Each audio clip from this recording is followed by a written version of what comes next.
The global economy is going to be in recession, maybe even depression. We are at a break point where globalization is collapsing and the demographics of so many countries are turning. We've always known, demographically speaking, that this was going to be the decade where the old economic model of globalization was going to fail. We've always known it's coming. The COVID epidemic sped things up, and Ukraine has put in a hard stop. So we're there. This is the year it's all breaking down. Something to keep in mind. When the Americans created globalization, it was done as a bribe. We were trying to convince countries to join us against the Soviets. So you can participate in any supply chain, participate in manufacturing, access any market, access our market, if in exchange you ally with us against the Soviets. India didn't join. India has been relatively pro-Soviet. In fact, the Indians were pro-Soviet even when the Soviets were gone. What that means is when globalization collapses, India doesn't have to fall all that far because India never invested its economy into the international network. And since you have functional boycotts, not the word, since you have functional control, if you want it, over who gets Persian Gulf energy, India is going to suffer, yes, unavoidable.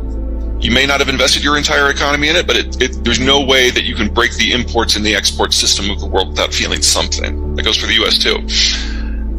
But India is going to hold the control to the gates of the Persian Gulf. And to think that India won't take advantage of that and get some benefits from that, I think is being very, very creative. So we're all going to have to learn to think a little bit differently in this world we're evolving into. But India is one of a half a dozen countries in the world that is actually reasonably well set up, not for the current age, but for what's coming. And every competitor you have is on the other side of that ledger. You've got to look at why this war is actually happening, why it's happening now. So I think the best way to approach it for an Indian audience is to think about it from your point of view. Where does India concentrate most of its armed forces? In Punjab, because you have a land bridge between populated India and populated Pakistan, and that is a security threat. Well, Russia has 9 Punjabs. And unfortunately for the region, the people who live in Russia's Punjabs are not Russian. So the only way that Russia feels it can be secure is to expand out until it reaches these bridges, these gateways to its core territories, and then hunkers down its forces in the gap just like you do every single day. It's just that they have to do it at 9 places, and that means occupying a number of countries with a combined population that is greater than Russia's. So Russia can never be like the United States. It can never be like India. It has to be more like Germany, where it has to have a forward-positioned military stationing policy simply in order to give it what it feels is the minimum necessary security for it to exist. And in that sort of environment, it is very aggressive because from the Russian point of view, this has to be done, and it has to be done now. The Russian demography is collapsing, and this is the last time that the Russians are going to have a sufficient number of young people to attempt this sort of effort. So 2 things from this. Number 1, there will be no peace talks that matter because the Russians aren't interested. And second, Ukraine is not the end of the story. The Russians are going to push past Ukraine into a number of other countries to their west, which is going to generate a conflict with NATO at some point. And we can talk about what that's going to look like. We can talk about what the NATO countries are doing to try to stop it. But this is what's at stake here. We're talking about the Russians needing to get under their thumb at least another 140 million people. The first 50 million just happen to be Ukrainian. And in the case of the Russians, remember, their demographics started collapsing 30 years ago. So the youngest, and their educational system collapsed at the same time. So the youngest group of people who actually have a skill set are now in their late 50s. Putin's pushing 70. And the only people at the end of the Soviet era who really understood what was going on were the FSB, the KGB agents, because they had been in charge of the late system for Gorbachev, Chernenko, and Andropov. Putin is an extension of that line. Well, if you combine the demographic problem with the information vacuum, there's only like 150 people left in Russia who are in their political elite. This is their last window from any number of measures. And so no, May 9th, it's going to be a nice little party they're going to have. They're going to celebrate, but they're not going to stop the war. They're going to keep pushing and pushing and pushing. And we are now in an artillery conflict. And that is something where Russian equipment and training actually does very well. From a human point of view, it's horrific. But in terms of military capacity, we're in a stage of the war now that is actually playing to the Russian strengths. The Russians are, to be perfectly blunt, pretty racist. And the Russians have had an immigration policy. They have two, actually. So in the first one, they just started attracting all of the ethnic Russians from the parts of the Soviet Union that were now independent countries, whether that's Ukraine or Kazakhstan or Uzbekistan. That brought them about 20 million people over the course of the last 30 years, and that's pretty much tapped out. There are very few Russians left anywhere in the world that are not in, say, the European Union now and really don't want to move back to Russia where their standard of living would be a third of what it is now. The second one is they have an informal program that attracts migrants to do certain jobs, especially construction and agriculture, that mostly taps the Central Asian states, most notably Kyrgyzstan, Tajikistan, and Kazakhstan. That has been more successful, but these people are never going to be Russian citizens. They're there as migrant labor. And anyone beyond kind of that ring of the old Soviet influence, moving to Russia's a tough call. I mean, low standard of living, very difficult climate, crumbling infrastructure, minimal social services. It's not the sort of place that you move because you want to move up in the world. It's the sort of place you move because there just isn't anything better on offer. And I'd say that even with some of my more dire predictions for East Asia, there's not a lot of people who want to take them up on that offer. Well, at the late Soviet period, particularly once we had got to 1989, the Soviet industrial base collapsed. It was never very efficient, and as soon as there was any access to the rest of the world, people went with goods that were cheaper and higher quality. So the entire Soviet industrial base collapsed in on itself, even before the Soviet Union ended. Well, the Russians at that point were producing roughly 11 million barrels a day of crude. And when internal demand dropped and there wasn't sufficient external demand in order to make up the difference, pressure started building up back through the pipes all the way to the wellhead. And when it reached the wellhead, the Russians had a very simple choice to make. Do we keep running it and it risk the entire pipe system busting and having leaks the entire 4,000 kilometer length of the pipes? Or do we shut it in? So they shut it in. But Russia's oil production is in the permafrost. So the pipes go down through that frozen layer. As long as the liquid is moving, that's not a problem. But once it stops, it starts to do what liquids do under pressure and expand a little bit, and it busts the rivets and it busts the pipes. So all of the wells that were shut down in the late 80s, early 90s were shut down forever. We're starting to see that now. We're starting to see a situation where the pipes are backing up, refineries are going offline because they don't have anywhere to sell the crude to. No one's picking up their crude at places like Novorossiysk on the Black Sea. And very soon, certainly within 2 months, the Russians are going to have to shut in production. And that production will be gone for decades, because the last time this happened in 1988 to 1992, they didn't get it back up online until this last December. So one way or another, the world is going to have to get used to 4 to 5 million barrels per day of less Russian crude later this year. I mean, the Russian income is absolutely going to tank, but I would argue that we were already there. One of the features of the new sanctions programs is the Russians have a hard time spending whatever hard currency they earn. They can't do it through normal means. They have to get physical cash and transfer it. And doing that for imports that come in the numbers of, billions of dollars a month, that's difficult. So the Russians are already facing that cash crunch, even with oil still coming out. I'm far more concerned about the broader international implications for us having the largest oil interruption ever.